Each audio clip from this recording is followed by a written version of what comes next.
Hi guys, welcome on our channel the one and only accounting tutor. तो आज general का part 3 है and आज हम cash transaction, credit transaction and simple journal entries, compound journal entries के examples देखने वाले हैं। इसकी थियरी ऑलरेडी पार्ट 2 में हो गई थी, तो वीडियो जाकर देख सकते हैं। तो लेट्स स्टार्ट इट। तो फर्स्ट देखेंगे हम एग्जांपल्स ऑफ कैश ट्रांजैक्शन। तो पहला एग्जांपल देखते हैं। Good purchase from Rohan for cash ₹30,000। मतलब हमने गुड्स परचेज किया रोहन से 30,000 की, ठीक है। तो हमने रोहन से गुड्स परचेज की 30,000 की और हमने जल्द से जल्द कैश भी दे दी उसे उस गुड्स के बदले में, ठीक है। तो ये क्या हो गई? Cash transaction, because of immediate exchange हुआ है ना मनी का। मतलब एक हाथ से गुड्स लिया और दूसरे हाथ से कैश दे दिया उसके बदले में, ठीक है। और ये इमीडिएट हुआ सब कुछ। तो फिर ये क्या होगा? परचेज टू, और तो फिर इसकी जो जर्नल एंट्री होगी वो परचेज टू कैश होगी, ठीक है। और ये कैश ट्रांजेक्शन बिकॉज इसका इमीडिएट एक्सचेंज हुआ है। और इसकी जो नरेशन होगी वो being goods purchase from Rohan for cash होगी, ठीक है। अभी हम देखते हैं क्रेडिट ट्रांजेक्शन्स के एग्जाम्पल। तो पहला एग्जाम्पल क्या है? Goods purchase from Rohan of ₹30,000। इसकी जर्नल एंट्री क्या होगी? परचेज टू रोहन अकाउंट 30,000, ठीक है। तो अभी क्या हुआ कि ये क्रेडिट वाली ट्रांजैक्शन है, इसलिए यहाँ पर रोहन का ही नेम आएगा, ना कि कैश अकाउंट या फिर गुड्स अकाउंट आएगा, ठीक है। और जब भी कोई ट्रांजैक्शन क्रेडिट पर होती है तो पर्सनल अकाउंट का ही यूज़ किया जाता है जनरली। और अगर यहाँ पर लिखा होता कि goods purchased of ₹30,000 from Rohan, अगर नहीं लिखा होता तो इसकी जर्नल एंट्री क्या आती? परचेज टू कैश, ठीक है। अगर स्पेसिफिकली अगर मेंशन किया गया है जर्नल एंट्री में नाम पर्सन का और परचेज की ट्रांजैक्शन या फिर सेल की ट्रांजैक्शन है और पार्टी का नाम जो है वो मेंशन किया हुआ है और ये नहीं बताया गया है कि कैश पे की है कि नहीं, तो सीधा सीधा मान लेना कि ये क्रेडिट ट्रांजैक्शन है, ठीक है। तो ये भी एक इम्पॉर्टेंट पॉइंट था यहाँ पर। एंड दूसरी बात यह है कि इसकी जो नरेशन होगी वो being goods purchase from Rohan होगी, ठीक है।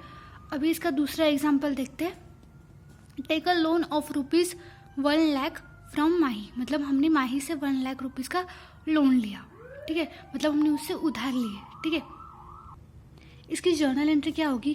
Cash and bank account debit 1 lakh to loan from Mahi 1 lakh, ठीक है। और इसकी जो नरेशन होगी वो क्या होगी?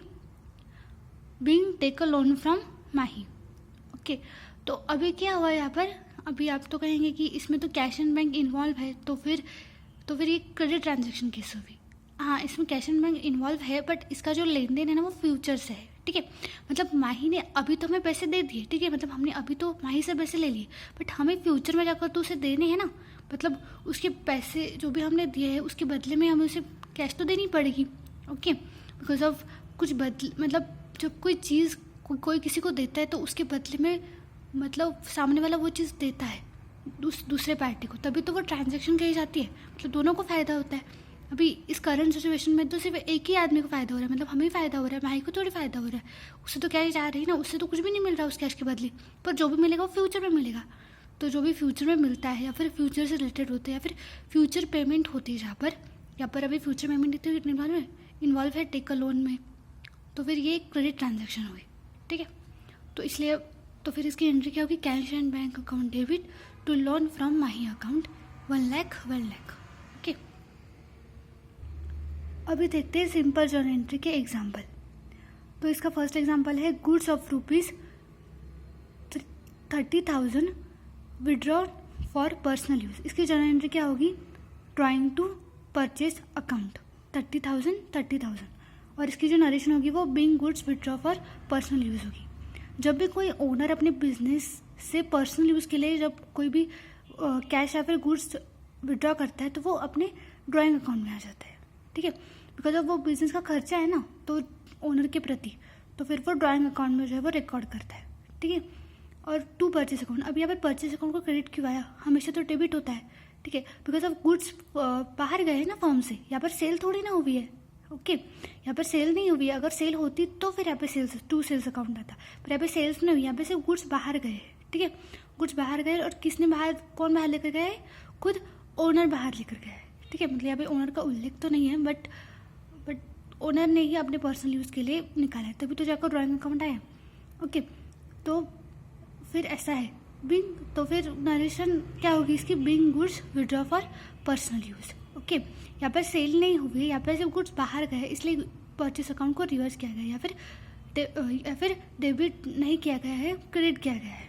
हमेशा परचेस अकाउंट को डेबिट होता है, मतलब अभी जहाँ से भी गुड्स परचेस किया होगा वहाँ पर परचेस अकाउंट को डेबिट किया होगा ना हमने, तो फिर यहाँ पर वो उल्टा हो गया, मतलब टू परचेस अकाउंट हो गया। ओके, बिकॉज यहाँ पर सेल नहीं हुई, यहाँ पर जो है वो गुड्स बाहर गया है, फ्री में बाहर गया है। ठीक है, जब भी गुड्स फ्री में बाहर जाते हैं, मतलब उसके बदले में कुछ भी नहीं मिलता है। सेल के बदले में जब सेल होती है तो कैश मिलता है हमें, गुड्स जब भी बाहर जाते हैं तो, पर इसके बदले में तो कुछ भी नहीं मिला है ना हमें।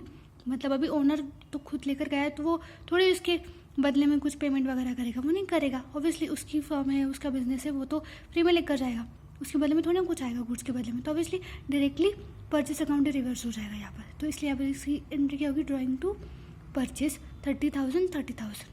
ओके, और इसमें जो है वो एक ही डेबिट है और एक ही क्रेडिट है, इसलिए सिंपल जर्नल एंट्री है। ओके, अभी देखते हैं कंपाउंड जर्नल एंट्री के एग्जाम्पल। तो अभी इसमें क्या एग्जाम्पल है, sold goods to Mahesh for cash 1 lakh with full settlement of his account 80,000। ठीक है, मतलब अभी हमने 1 लाख रुपीज़ का जो गुड्स है वो महेश को बेचा। ठीक है, तो उसने कितने दिए, 80,000 ही दिए, मतलब 20,000 का हमने उसे डिस्काउंट अलॉट किया। ठीक है, तो इसकी एंट्री क्या है, cash and bank account debit 80,000, मतलब उसने कितने पे किए हमें, महेश ने 80,000 पे किए। ठीक है, और कितने नहीं पे किए, 20,000, बिकॉज 20,000 हमने उसको 20,000 का डिस्काउंट दिया ना, तो 20,000 क्यों पे करेगा, तो वो डिस्काउंट में आ जाएंगे। तो discount allowed account debit 20,000 to sales account, मतलब कितने की सेल्स हुए, 1 लाख, जितने की सेल्स हुई है वही उतनी ही अमाउंट सेल्स अकाउंट में आ जाएगी, तो टू सेल्स अकाउंट 1 लाख। और इसके अंदर क्या हुआ, cash and bank account debit 80,000, discount allowed account debit 20,000 to sales account 1 lakh. और इसकी नरेशन क्या होगी, being sold goods to Mahesh with full settlement of his account.